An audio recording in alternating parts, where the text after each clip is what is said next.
Since the last complete U.S. Census, analysts claim the city of Youngstown has lost more people than other cities in Ohio. Researchers with the Youngstown Neighborhood Development Corporation compared data from 2013 back to 1970. They found every big city in the state except Columbus has lost population in that time. But Youngstown and the Mahoning Valley seem to be shrinking faster. And it's the worst on the south side, where the city's population had historically been the greatest, especially along Glenwood Avenue.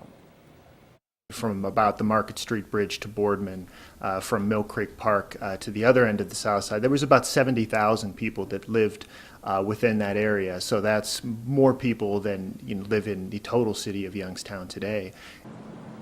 Tonight, 27 First News reporter Gerry Ricciutti takes a look at some of those population figures and tries to answer why it's so difficult to lure people back to the city. It's no secret Youngstown has been losing population. Really, it's been since 1930 that it's gone down. Tim Yova is with the Eastgate Regional Council of Governments and has worked on the last several census. He showed me figures indicating that during the middle of the 20th century, while Youngstown's population was falling, surrounding Mahoning County was actually growing.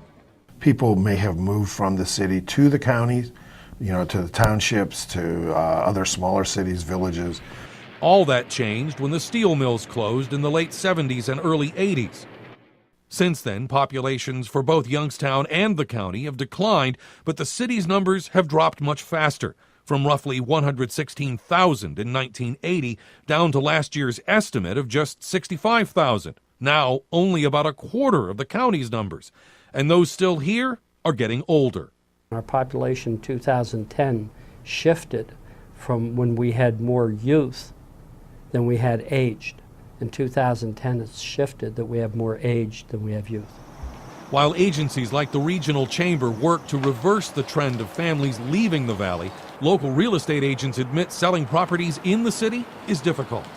Out-of-towners tend to have a negative feel about the term Youngstown.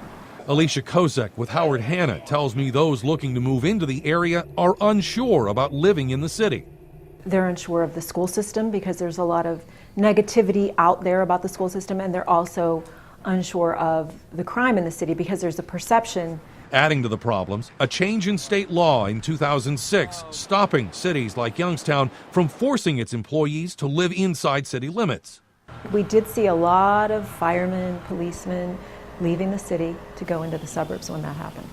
The Regional Chamber's Humphreys tells me while tax breaks will help bring new businesses to the city, the Youngstown City schools, which have had failing state report cards since 1998, push workers to the suburbs. That's the first question they ask when we sit down and start talking to them after they've made a decision to come here, is which school districts are your best? While Humphreys tells me it's too early to give specific details, the Chamber has been working for the last year or so on plans to lure people back to the city to live, to show potential business developers there is what he calls human capital available. When a company runs a blind ad to see if they can staff the facility they're going to put here, if they don't get adequate response, they're not coming. Something that could harm the valley's already shaky economy, regardless of where its people are living. Gerry Ricciutti, WKBN 27 First News.